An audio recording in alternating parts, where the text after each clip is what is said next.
Good morning. Thank you for attending today. My name is Carlos, and I'm going to be talking about the most advanced Fieldwork Experience and Monitoring System. FEMS, the Fieldwork Experience and Monitoring System. Well, what is it? It is a really powerful database with rock-solid performance and data integrity. It is built to transform data into meaningful information by optimizing note-taking capabilities, indexing important information, and providing behavior analysts with powerful data analytics. Now, if anyone here has ever gone sailing, before you set sail, you gotta have your logs, you gotta be ready, you gotta take down information.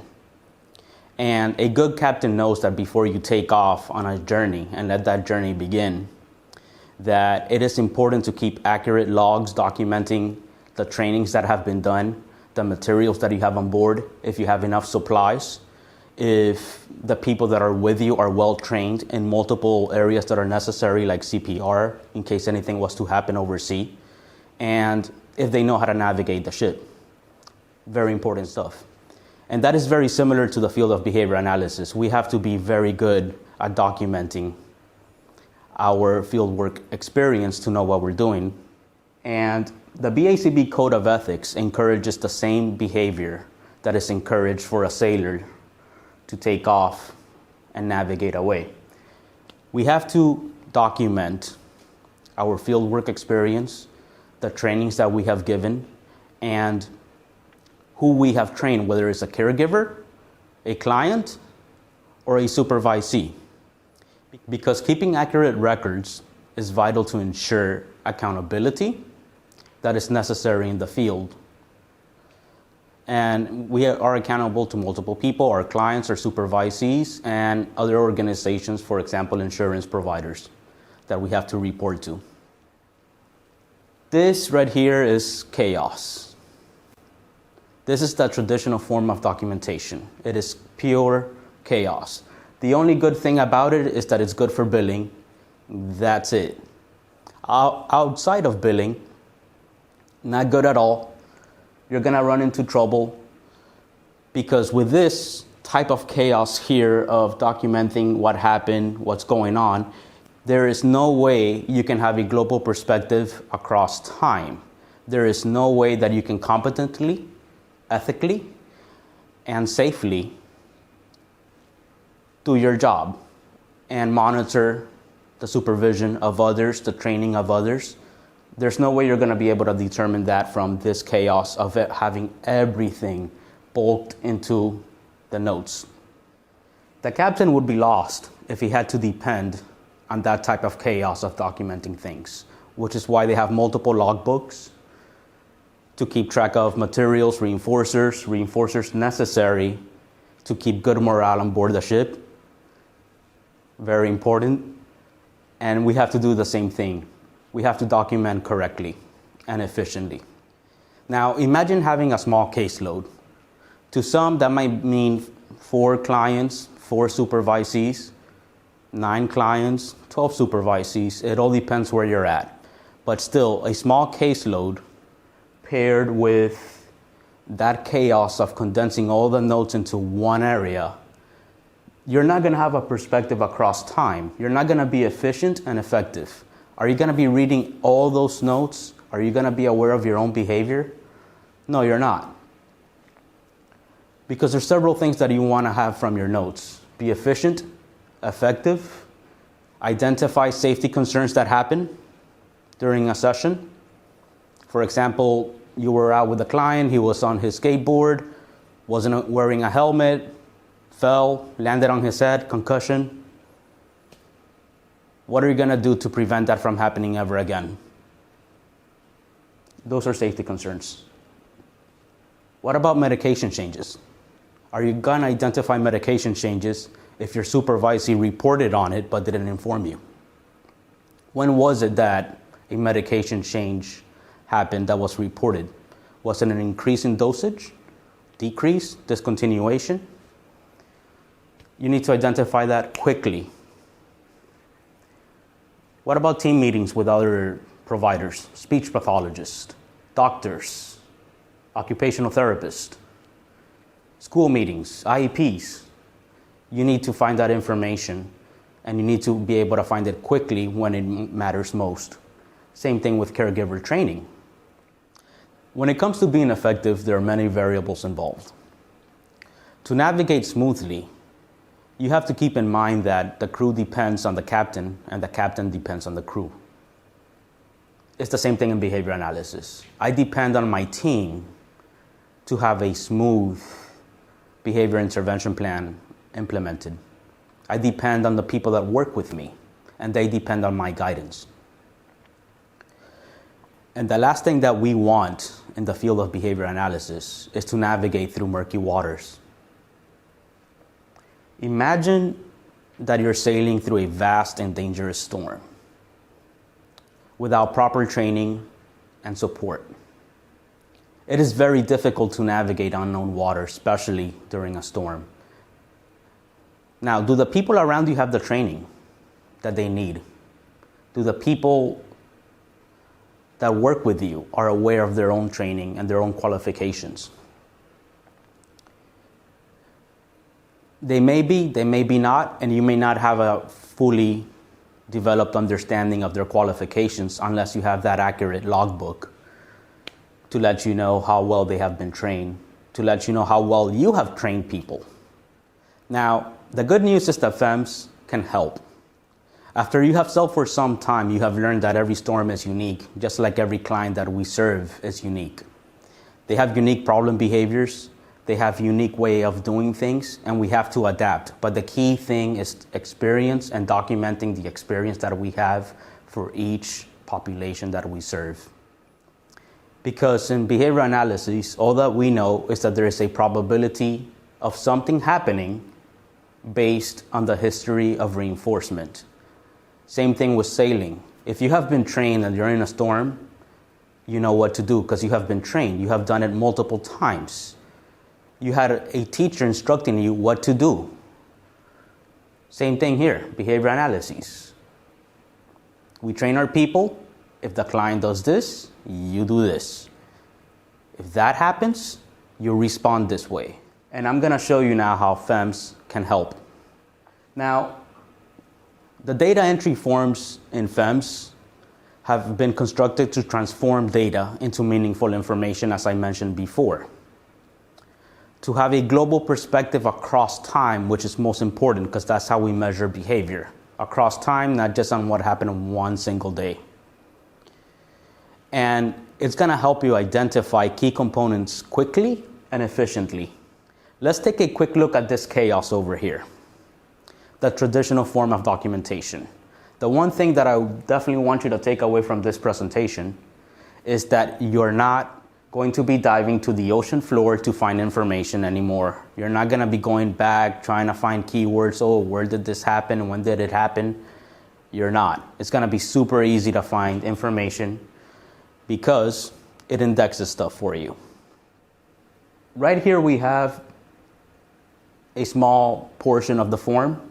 As you can see, we put categories for things that we're working on, starting with the experience that we have when we're training someone. Then we have caregiver notes, client notes, multidisciplinary notes when we're working with a team, school notes specific to when you're working within a school, so you know if there's a meeting, something going on in school, IEPs coming up, you have that information. Personal notes. And if you're a practicum student, you have practicum notes so that you can collaborate with your professor. I know that there's alarms going off right now. Don't worry, the system has been automatically configured to not share HIPAA-related information, which is very, very important. Now, we're going to take a look at the caregiver notes. As you can see here, important things related to the caregiver that insurances want to know. Are they participating during the session? And are we providing training to train them on how to implement the plan, to give them guidance on how to correct the problem behavior that their child has? Very important stuff. You can now quickly see it across time. And it gets even better because now we have a graph to show that participation, and insurances love that parents are participating in the session and that we're not babysitting, because we're not babysitters, we're behavior analysts. This shows parent participation. This is great to show to insurances. And in the next slide, we have when behavioral skills training was provided to the parent to teach them how to handle that difficult situation. We can see when it was done, when it happened, and when it has not been provided. But based on those two graphs, we can see that the parent has taken that knowledge and they have been participating. And now we have the client notes. It is nice to know if you're not seeing no problem behaviors, if you're seeing problem behaviors, if you're working on skill acquisition, accompanied with notes. And most importantly, safety concerns. Remember that child on a skateboard, riding his skateboard, no helmet, fell on his head? Well, what are you going to do next time to prevent that? You're aware of a safety concern, and safety concerns can depend on multiple factors. It could be a 3-year-old that went up to a stranger to get a lollipop, and now you have to teach stranger danger, do not approach. So you can document safety concerns and actions taken to prevent future safety incidents. Now here we have the fieldwork tracker from the BACB. And the spreadsheet that they provided is a good start. But there are numerous problems with it. It's not that accurate. They have a legal disclaimer on it also saying that it's not accurate and they're not responsible for it. And it gets even better with the problems. Because one of the things that I look at is the behavior of people. What is it that people do when they're given instructions? Well, they don't always follow them. Data supports this. You get the fieldwork tracker, you have your supervisee fill it out, and then you ask them, can you send me that spreadsheet? And you repeat that same process again. Can you send me that spreadsheet? Can you send me that spreadsheet? Well, it gets to a point that which spreadsheet is the most accurate spreadsheet. And by duplicating so many files, are you updating the correct one or are you updating a false one? And the next problem that you also have with this approach is it's from the perspective of one person, not two. We have a supervisor and a supervisee. What's their story? What does supervision look like? Now, FEMS right here improves that concept on the data entry forms. And this is from the perspective of receiving oversight, the supervisee. One thing that I notice in the business perspective is that we have two types of supervisors. We have a responsible supervisor and a session supervisor at times. Well, who is the responsible supervisor and who is the session supervisor? We can quickly identify that information. We know when they receive supervision, and we also now know when that supervisee is being ready to practice as a supervisor because we can document it. And this is something that the BACB wants to do. Is that person receiving oversight as a supervisor? Now we have the perspective of the actual supervisor. What's their story? They know to whom they provided oversight, when it was provided, and how long it was. All of this information can be quickly found and understood just by having a good data entry form and keeping accurate records. This is something that FEMS does really, really well. And here's the story that I've been talking about. During supervision, we want to know several things. What was the supervisor doing? Was he looking at his time clock the whole time? Because I've seen that. I worked through that. And I've also worked with excellent supervisors that have done the right thing during supervision, which is giving feedback, giving me research articles to read, giving me guidance, reviewing the data. This shows that. And it gets even better because now you can rate the quality of supervision received. Ideally, both the supervisors and supervisee's record should match. If they don't match, they should talk about it, discuss it, and improve supervision. But supervision should never be sitting down, looking at your clock, waiting for the time to be over. That is not supervision, that is not behavior analysis. Now, another part that's part of our requirement of our field is knowing how much supervision the person is receiving during sessions. Very important, and that's probably why people are sending spreadsheets to communicate that information. However, one of the problems that I notice is how long does it take to get that information? Sometimes you have to hunt people down to get that information. With the system, once they enter that information, you have it right here. It calculates that information for you. And it does a really good job with the algorithm of giving you accurate information. For example, there's different requirements if you're doing independent fieldwork, practicum, intensive practicum, and the new formats available. The system has been already configured to take that into account and give you the percentage required so that you can provide the appropriate amount, or you can exceed it depending on what you see. So that information is available to you immediately, as long as you're sharing information with the right people, collaborating effectively, and like I said, don't worry about HIPAA, it has been configured to do the right thing. Now, FEMS rewards its users. Another requirement that we have in the field of behavior analysis is to document our field work. Well, the graph over here does an excellent job at doing that, at capturing that information.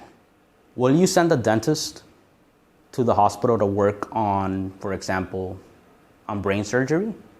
No, that'd be insane. You wouldn't do that. You would keep him within his scope of practice. Same thing with us.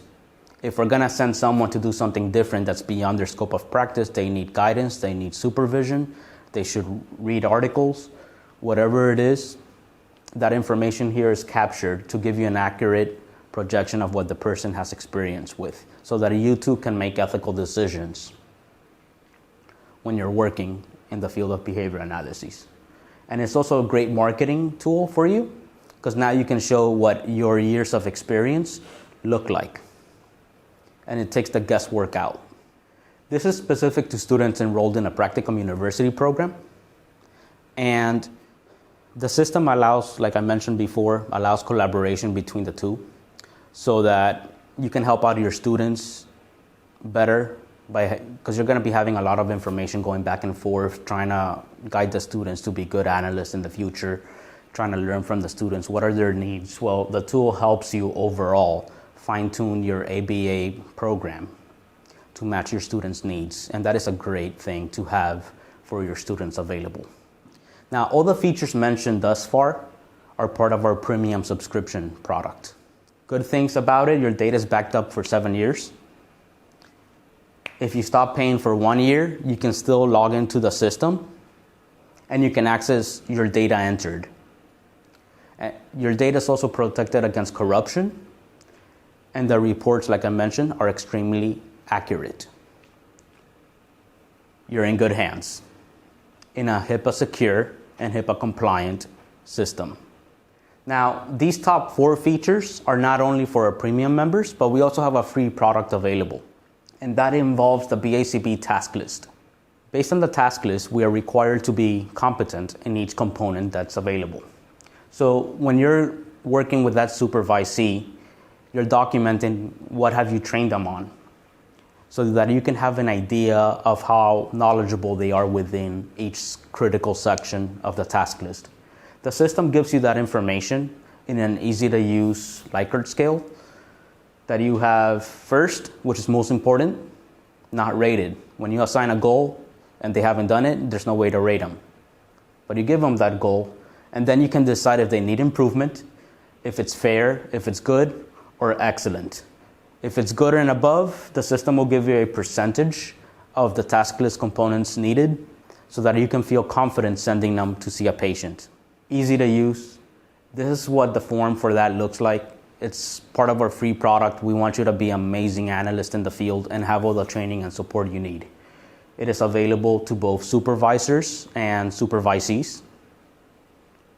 Both should have an accurate record. Both should have equal records documenting the same thing. That's important. It should not be the story of just one person. You can do it. You can self-document and you can document others' experience. But right here, looking at the form, you can quickly and easily tell that you can assign the correct task list that you want, the component that you want to address, when it started, when it was completed, and the grade that you gave it, along with any additional notes. Super nice to use and very good, useful tool whenever you're working with any of your clients. So overall, FEMS can give you a smooth sailing experience when you're navigating in the field of behavior analysis, because it's going to make that data easier to understand across time. It's going to make you efficient and effective in the field when you're working with other people. Thank you.